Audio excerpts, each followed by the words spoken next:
there. Welcome back to another episode of I Am Not Naming This Podcast. I hope that you are feeling fantastic and ready to tune in because I have a special episode for you. Let's dive in, shall we? Remember when you were a kid and you would jump out of bed when you got up and you would go off and do something really fun and exciting? That childlike wonder is something that I had a conversation with someone about today because it's so fascinating how incredible children are. The way they laugh and play and enjoy life unapologetically, it's very well something that we could do every day of our lives. And when we think about how pure excitement feels, how invigorating it is, and how much energy we get from looking at life through that lens, why is it that we don't do it all the time? Do you think that there's a connection between living a life of passion and purpose and our energy levels?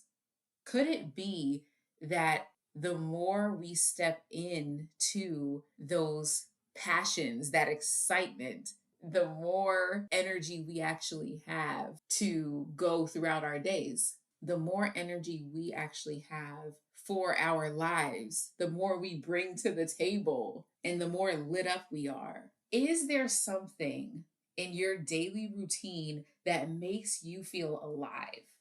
And I'm not just talking about getting up, grabbing your phone as quickly as you can to see what emails and text messages you missed and what alerts there are on social media and who said what, who did this, and the news.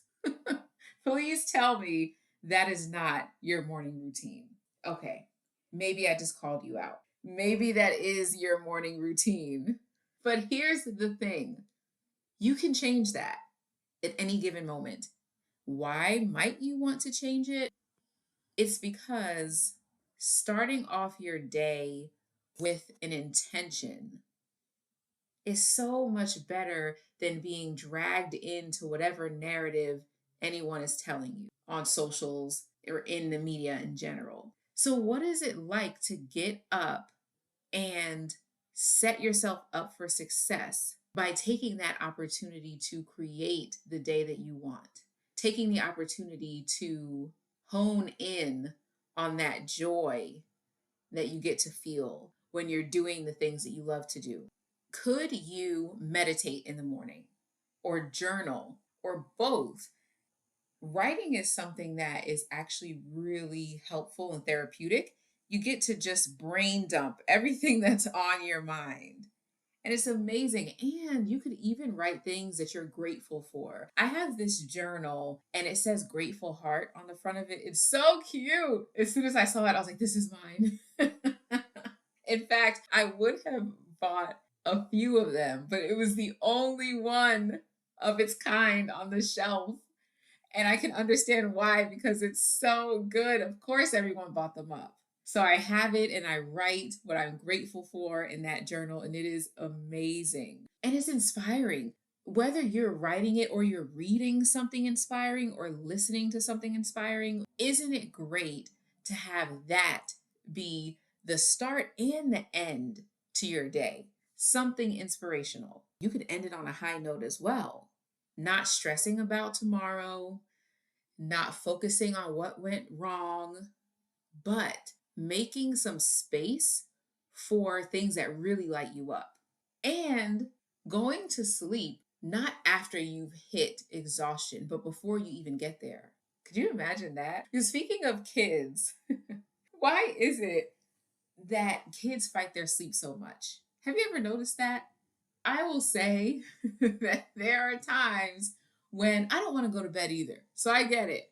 And it's not even because I'm working late. I mean, sometimes that does happen, but that's a rare occasion now because I've been working on it. So now it's, I'm enjoying myself so much. Maybe I should just stay up a little bit longer. No, I should not. I should go to bed and rest myself. And when I do, I feel so good about it. I'm so grateful that I took that time. So that is something, since we're talking about childlike wonder, that I do find interesting. I have met many children who fight their sleep. And maybe it's just because they're so excited about their day, they just don't want it to end.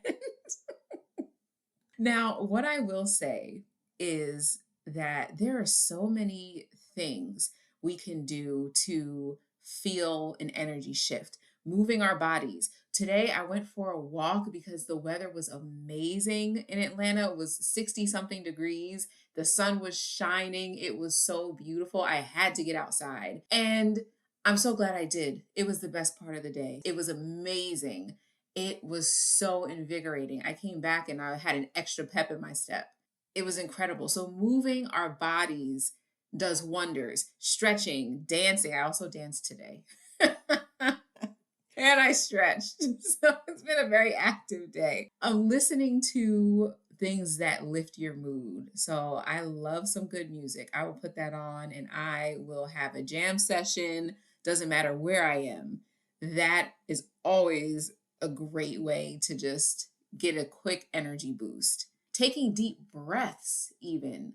Let's say you're going through something that's difficult, that's draining, that's just emotionally heavy. You might not break into a dance party. That just doesn't even feel aligned at the time, right? Sometimes you need to transition out of the mood that you're in. So just breathing, relaxing, resetting your energy is a great way to start. Because when we do that, it keeps us motivated. Doing what we love really keeps us going. And then we become a magnet for all of these things, these opportunities, the people who enjoy the things we enjoy, right? Instead of waking up dreading our day, we could so easily be aligned to what feels good. And then we can cultivate it. We can actually take time within each day, even if it's for 15 minutes. Let it be 15 glorious minutes that will improve the rest of your day. Allow it to replace being drained with being refreshed.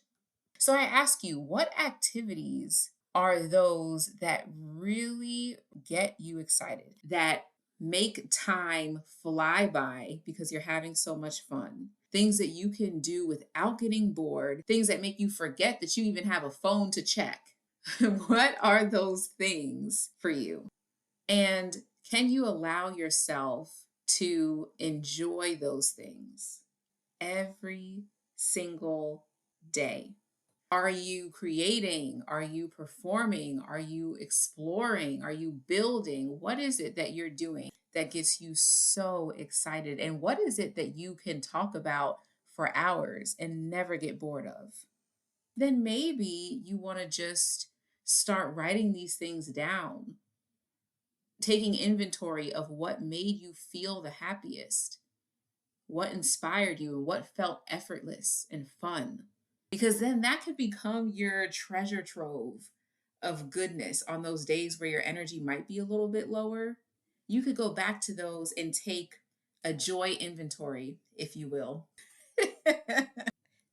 You can get right back into those things that you have denied yourself, perhaps because you were just busy doing other things. This is a process, but if you're willing to take this journey with me, it'll be a worthwhile one, because eventually we will create a life full of those moments, a life where work doesn't even feel like work at all. Let me know if you're up for it, because this is a worthwhile venture and I'm on board. What do you say? Are you in? Talking to you is one of my favorite parts of the week. I hope you got something out of this episode today. If you'd like to help more people find I Am Not Naming This Podcast by Chernice Dieudonne, you can do so by subscribing and leaving a review. Also, feel free to share with a friend or family member.